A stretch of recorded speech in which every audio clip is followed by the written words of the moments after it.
Eu sou Mário Persona e essas são as respostas que eu dei aos que me perguntaram sobre a Bíblia. Quando nós chegamos no primeiro evangelho, Evangelho de Mateus, é bom lembrar que Israel desceu ao mais profundo da idolatria e do abandono da palavra de Deus e da lei também. E o contraste que nós vemos é que passaram-se 400 anos até que viesse um novo profeta, porque toda a profecia cessou em Israel, ou em Judá, melhor dizendo, porque havia acontecido uma divisão, e Israel passou a ser chamada a tribo das 10 tribos, né? As tribos que se dividiram. Mas quando passam 400 anos sem profecia, sem profetas, e nós vemos que há uma mudança muito grande, uma mudança radical nos judeus, no povo judeu. Primeiro porque antes de acontecer esse intervalo de 400 anos, eles estavam mergulhados em idolatria, eles estavam em uma bagunça tremenda. Mas agora nós abrimos o Evangelho de Mateus com o povo judeu, que foi o povo Judá e Benjamim, que foram os restantes de Israel, com uma certa ordem. Você vê, eles têm um templo, o templo foi reconstruído por Herodes o Grande, que não era nem judeu, era um idumeu.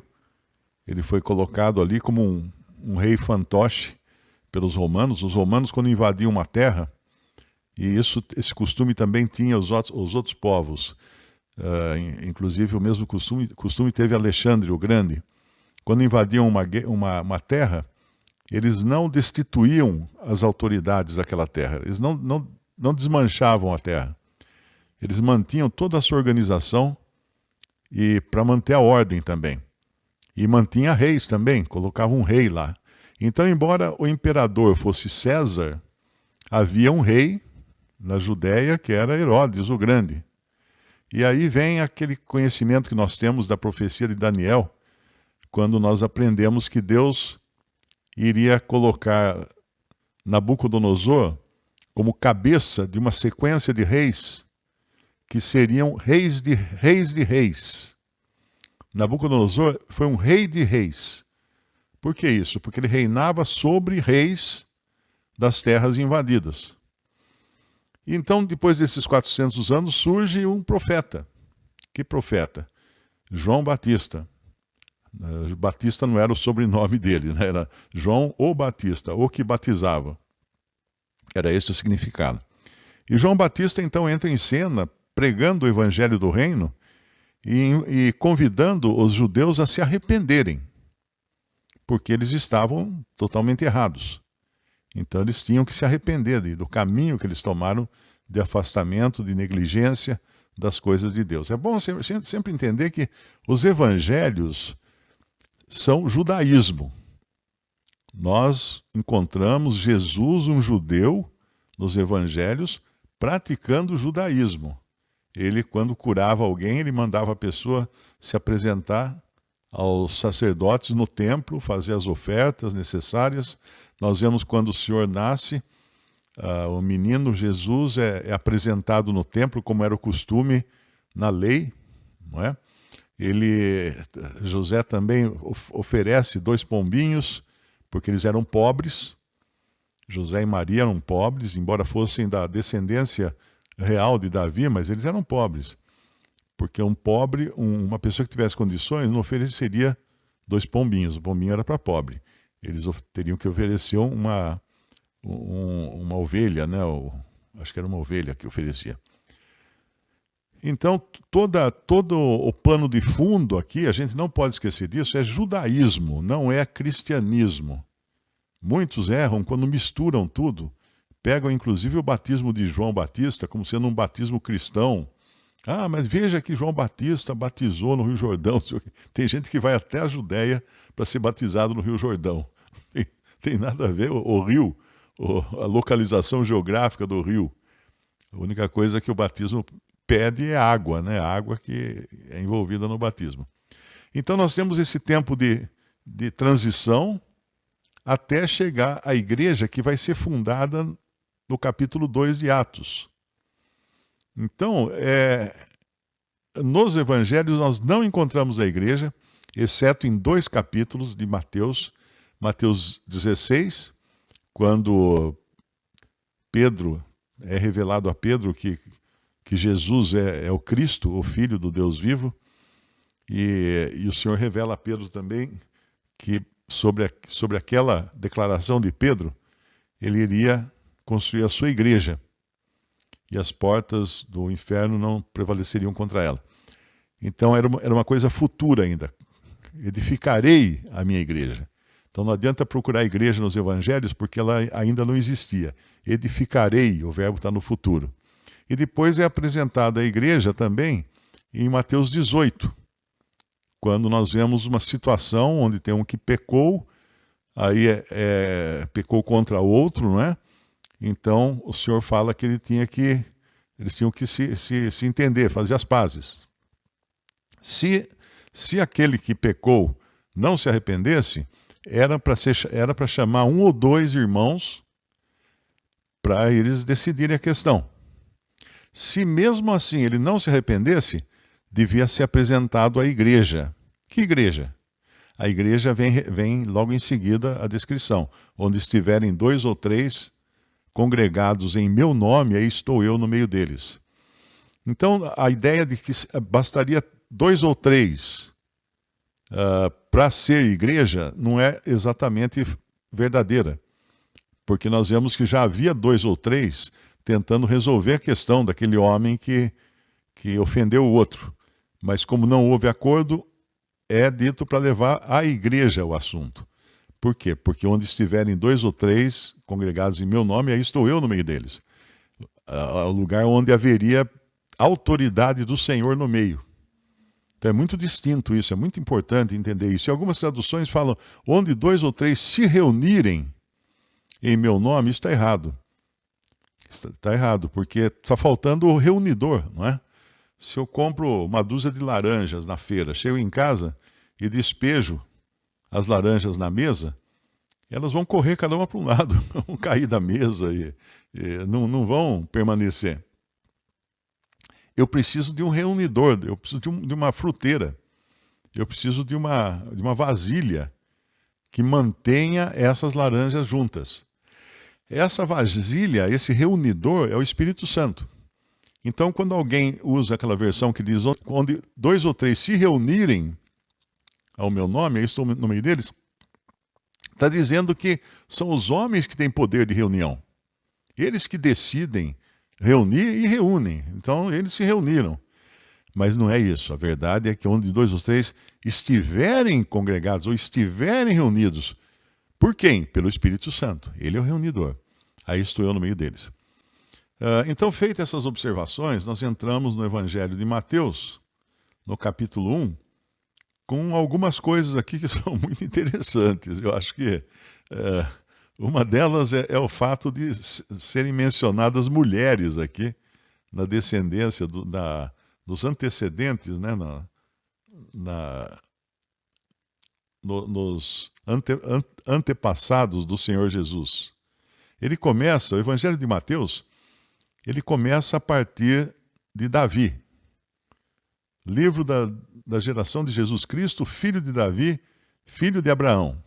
Abraão gerou a Isaac, Isaac gerou a Jacó, Jacó gerou a Judá e a seus irmãos. E aí vai continuando essa linhagem até chegar a José e Maria, né? Chegar a Maria, na verdade, porque José não foi o pai biológico do Senhor Jesus.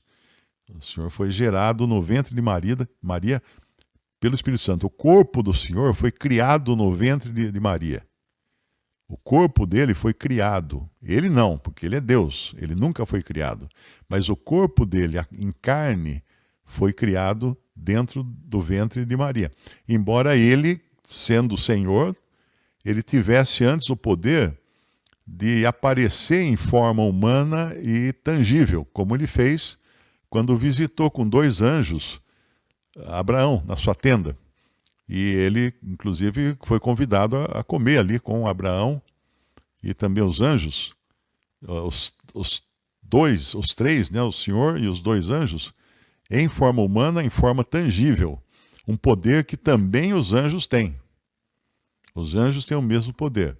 Mas encarnação aconteceu quando o Senhor veio nascer a partir do ventre de Maria.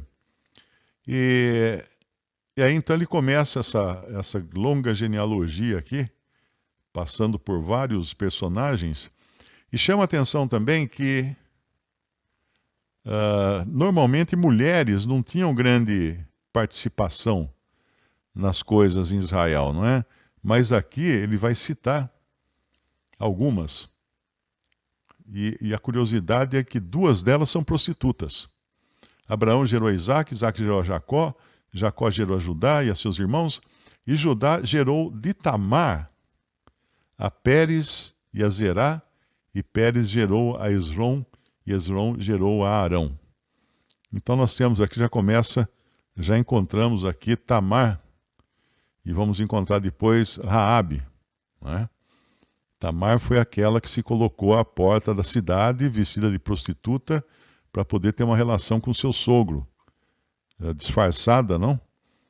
Então nós encontramos depois de Tamar, vamos encontrar mais à frente Raabe, que foi aquela que escondeu os espiões em Jericó, a primeira cidade que os israelitas encontraram depois que passaram o Rio Jordão e que foi destruída por poder miraculoso de Deus. Suas muralhas ruíram. E Raabe foi salva porque realmente creu no Senhor e escondeu os espiões. Além de Tamar, que era uma prostituta, e Raabe, que era uma prostituta, nós encontramos Ruth. Ruth, que era uma gentia. Uma gentia, não só uma gentia, mas uma gentia de um povo que havia sido amaldiçoado por Deus no Antigo Testamento. Ruth era moabita. E eles tinham sido amaldiçoados por Deus. E depois dela nós vamos encontrar também Batseba, ou Betseba, depende da versão, que era mulher de Urias e que adulterou com o rei Davi. E o interessante é que nessa parte, vamos continuar lendo aqui, Arão, versículo 4, gerou Aminadab, Aminadab gerou a Naasson, Naasson gerou a Salmão, Salmão gerou de Raabe a Boaz. E Boaz gerou de Ruth. Então, um filho de uma prostituta gera de uma mulher moabita, que era um povo amaldiçoado por Deus, gera Obed. E Obed gerou a Jessé. E Jessé gerou o rei Davi. Se a Bíblia fosse um livro de homens, escrito por homens, eles esconderiam isso. Ninguém ia querer. Ninguém ia querer. Não, tira isso do texto aí, Mateus. Que isso, Mateus? Vai pegar mal. Olha só. Uma prostituta. Depois vem um filho de uma prostituta. Que a gente sabe que isso é até um xingamento, né, na língua portuguesa. E ele se une a uma gentia que não era do povo de Israel, e vem então, nasce Obed, e Obed gera Jessé, e Jessé gera o rei Davi. Eu até me lembro, sempre que eu leio o nome Jessé, eu me lembro de uns irmãos de Piracicaba, porque tinha um irmão muito querido, Flávio Kiel, a maioria aqui não conheceu. Flávio faleceu em 1994 de um acidente com um ultraleve que ele tinha. Ele faleceu, acho que ele não tinha nem 40 anos, eram uns 30 e poucos anos ele tinha. E o Flávio contava que ele se converteu, ele conheceu a palavra de Deus, conheceu o Evangelho, e ele tinha uns amigos, né, que eles trocavam drogas, né, eles puxava fumo, sei lá que droga eles trocavam. Eu acho que alguns chegaram a usar droga injetável, porque até mesmo acabaram pegando aquela hepatite. Acabaram dois que eu conheci, pelo menos, pegaram hepatite de agulha contaminada, né, por causa de drogas. Mas o Flávio ouviu o evangelho e ficou tão contente, se converteu, e aí um outro amigo dele ligou para ele, ou ele ligou para o amigo dele, na verdade, ele ligou para o amigo dele e falou assim: ô cara, puxa vida, você precisa ver o que eu encontrei. O que você encontrou aí? O que é? Alguma droga nova? É, cara, raiz de Jessé. Você já experimentou raiz de Jessé? Não. Aí eu vou aí então para experimentar. E apareceu um amigo dele lá, e a raiz de Jessé é o Senhor Jesus, né? Porque na verdade ele é descendente de Davi, que era descendente de Jessé. E aí esse outro se converteu também, daí mais um se converteu, todos eles que o Flávio tinha apresentado para eles, né? Raiz de Jessé. Visite respondi.com.br. Também 3minutos.net. Baixe os e-books ou adquira os livros.